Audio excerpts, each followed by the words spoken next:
We're still preparing for the Torah portion, Mitsora. Now, Mitsora, it's the letters Mem, Tzadik, Resh, Ayin. And what's interesting about the word Mitsora, in the middle is the word Tar. That means the enemy. So the enemy is within the one who's got leprosy. And it's the enemy within that causes leprosy. Now, what the sages believe is that leprosy is a gift. It's a grace of Yahweh that exposes the evil within, and it manifests on the skin or the flesh, on their clothing, as well as on their houses. So you can't really hide it. So the enemy will be exposed.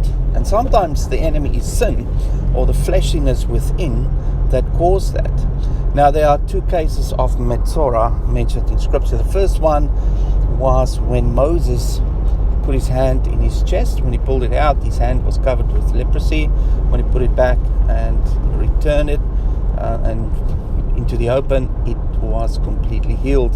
And that associate with actions. The second one mentioned is when Miriam spoke against Moshe's wife, and that caused her to become leprous and covered with leprosy. And that associate leprosy, or the cause of leprosy, to words. Now, the word dabar also means plague, and if you link that to leprosy, it means that whatever you speak against someone that is either slander, sometimes it can be something that is true, but you use that to bring the person down. Now, that words that you speak, those words that you speak, are words or a plague that you speak over them. And that can cause you to become leprous, specifically when that person is walking in holiness and he is shielded or she is shielded with holiness. Now, we're going to look at one of the spiritual warfare tools, so to speak, which is the covering because of clean living and because of holy living. I'm not going to elaborate on that, but that's just the mechanism that exists in the spiritual that protect Yahweh's people. Whether Moses was right or wrong in the past, as soon as you walk in holiness and you live a clean life, you are covered by that holiness, and whatever someone speak over you then returns to them if their lives are not covered, and then that manifests as leprosy in their lives because they speak that from the point of the enemy within the tar, within the middle. Now, what's also interesting of the word Mitsora is the letter Mem in the beginning of the word. Now, Mem means the word of Yahweh. That's one thing. So defiling the word of Yahweh can also cause leprosy within the congregation.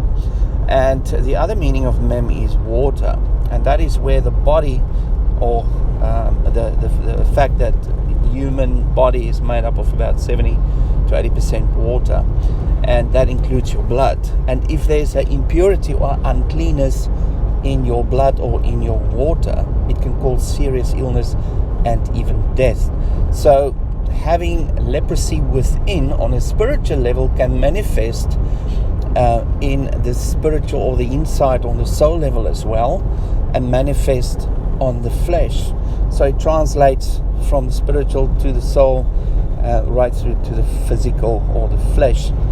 And that then is evident to the person who has been affected by leprosy to do something about it. You go to the doctor, you want some healing, you go and see someone, you go for counseling or whatnot, and then you get cured. So that's why the sages believe that leprosy is Yahweh's grace given to his people to help them to stay pure.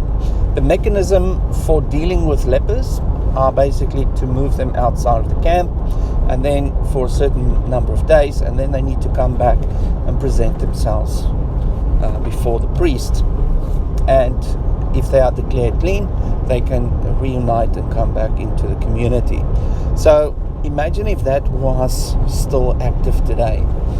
Within a congregation, there's always dynamics, there's always things happening, and if that person physically get the symptoms of leprosy on the flesh, then the people will automatically say, no, you need to stay away, you're unclean, come back when you're clean, and go and see the pastor or whoever to declare you clean, and then you can come back. Imagine how pure the congregation would be if that's the case. And that was the case with Israel.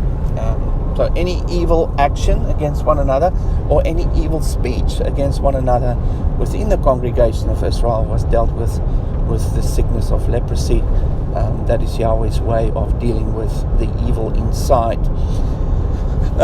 It's got the letter iron at the back. Now we know that iron means eye.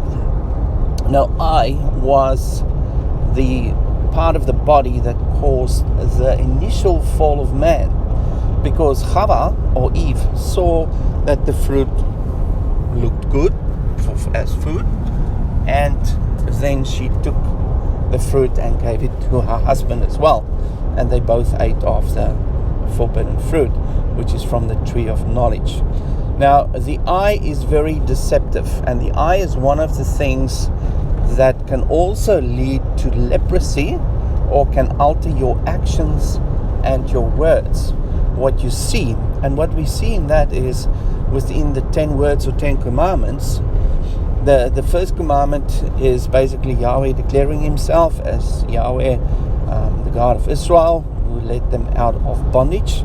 And the last one is, you shall not covet.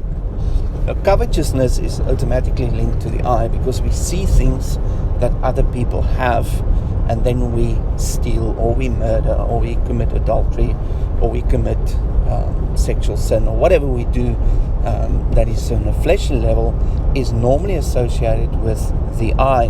Now what also links to the eye in a lesser sense is the ear. Words that are spoken, which I already touched on with the plague that was spoken over Moshe, and then physical actions that is done that is wrong against people. So the eye is basically the highest form of the root cause of what is causing leprosy, and we have to be mindful of what we expose ourselves to in the visual spectrum. That can be things we look at, magazines, internet, pornography, or whatever things are out there, movies, and those vehicles have been created and are controlled by the enemy through Hollywood. And Hollywood is basically an entity that is doing the work of the Nachash, implementing the agenda that is against the people of the covenant. In the same way, words are also being created as part of the enemy's plan, and they are now packaged in beautiful lyrics and music that is controlled by the music industry, that is controlled by the Nachash, or the serpent as well. And he uses those two mediums to infiltrate and to reprogram humanity to go against Yahweh's covenant. And that is the enemy on the outside that fuel the enemy within and cause leprosy amongst humanity. So Yahweh wants to cleanse the whole earth. So the final judgment of purification with fire has to do with that final burning of the clothing, burning of everything that is not of Yahweh, to destroy that by fire.